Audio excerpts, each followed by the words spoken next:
فرش التراب يضمني. دیکھیے نیکی کا جذبہ بھی جو انسان کے پیشنز ہوتے ہیں وہ اندھے بہرے ہوتے ہیں. پیشنز، جذبات. نیکی بھی ایک جذبہ ہے. کبھی یہ جذبہ حد اعتدال سے تجاوز کر کے بدی بنا دیتا ہے. جیسے رہبانیت، ترک دنیا، شادی نہیں کروں گا، گھر گھرستی کا بکھیڑا مول نہیں لوں گا، بس اللہ سے لو لگاؤں گا. ظاہر بات ہے جس نے بھی فیصلہ کیا نیکی کے جذبے کے تحت کیا نا، لیکن اس کا جو نتیجہ نکلا اکثر و بیشتر پھر حرام کاری ہوئی. آپ عیسائیت کی جو ہے ہسٹری آف کرسچین موناسٹسزم اس کا مطالعہ کیجئے. انہوں نے خود لکھا ہے کہ بظاہر راہب خانے ہیں، راہب اور راہبائیں رہتی ہیں، اور ان کے تہخانوں میں حرامی بچوں کے قبرستان ہو جاتے تھے. یہ نیکی کے جذبے نے بدی کو جنم دیا ہے. حضور کے ساتھ ایسا ہوا. 3 اشخاص آئے، انہوں نے حضور کی ازواج مطہرات سے معلوم کیا آپ رات کو کتنا وقت نماز میں لگاتے ہیں، آپ مہینے میں کتنے نفلی روزے رکھتے ہیں. اب جو کچھ انہیں بتایا گیا، حضور کی زندگی کھلی کتاب تھی،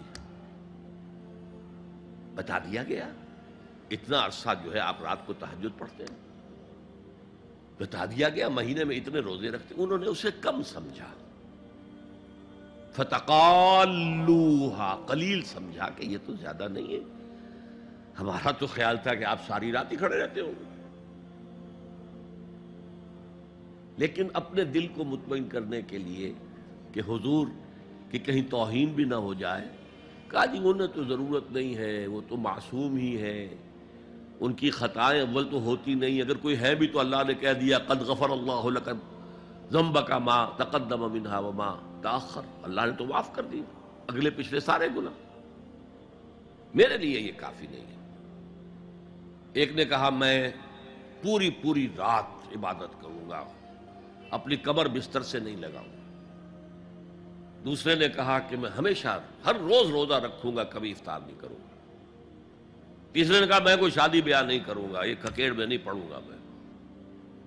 حضور کو خبر ہو گئی، آپ نے طلب فرمایا اور غصے کے انداز میں وہ الفاظ کہے کہ جو حضور سے بالکل متوقع نہیں ہے. واللہ انی لاتقاکم واخشاکم، خدا کی قسم میں تم سب سے زیادہ متقی ہوں اور سب سے زیادہ اللہ سے ڈرنے والا ہوں، لیکن میرا طریق یہ ہے کہ میں رات کو سوتا بھی ہوں اور نماز بھی پڑھتا ہوں، میں روزہ رکھتا بھی ہوں، ناغہ بھی کرتا ہوں، میں نے شادیاں کی ہیں، متعدد ازواج میرے گھروں میں ہیں. فمن رغب عن سنتی فلیس منی، جو بھی میری سنت سے ہٹا وہ مجھ میں سے نہیں ہے، میرا امتی نہیں ہے. تو نیکی کا جذبہ بھی حد اعتدال سے تجاوز کر کے بدی کو جنم دے سکتا ہے. ایک صحابی، نوجوان صحابہ میں سے عبداللہ ابن عمرو ابن العاص، عجیب یہ بات ہے کہ باپ جو ہے بہت بڑا سیاستدان، بہت بڑا جری سپہ سالار، بہت بڑا حکمران، حضرت عمرو بن العاص، بیٹا نہایت زاہد و عابد، مرتاس، زاہد مرتاس، ساری رات کھڑے ہیں، بستر سے کمر ہی نہیں لگائی، ہر روز روزے سے ہیں. یہ خبر دی گئی حضور کو تو آپ نے طلب فرمایا یا عبداللہ اولم اخبر انک تقوم اللیل وتصوم النہار، اے عبداللہ مجھے یہ خبر نہیں دی گئی ہے، یعنی یہ بات جو ہے صحیح ہے کہ نہیں کہ تم ساری رات عبادت کرتے ہو، ہر روز روزہ رکھتے ہو؟ کیا کہہ سکتے تھے؟ بلا یا رسول اللہ، حضور ایسا تو ہے. فرمایا لا تفعل، ہرگز ایسا مت کرو. فَإِنَّ لِزَوْجِكَ عَلَيْكَ حَقًّا وَإِنَّ لِزَوْرِكَ عَلَيْكَ حَقًّا بل إِنَّ لِنَفْسِكَ عَلَيْكَ حَقًّا. تمہارے نفس کے بھی تم پر حقوق ہیں، تمہارے بیوی کے بھی تم پر حقوق ہیں. ان کی زوجہ سے کسی نے پوچھا تھا تم ہمیشہ میلی کچیلی رہتی ہو، کبھی ہم نے تمہیں کسی اچھے لباس میں کوئی جسے سنگھار کہہ دیتے کہ یہ میں نے دیکھا. تو ان کا کہ مجھے کیا غرض ہے، تمہارے بھائی کو تو مجھ سے کوئی غرض ہے ہی نہیں، میں کس کے لیے بناؤ سنگھار کروں. یہ بھی الفاظ آتے ہیں.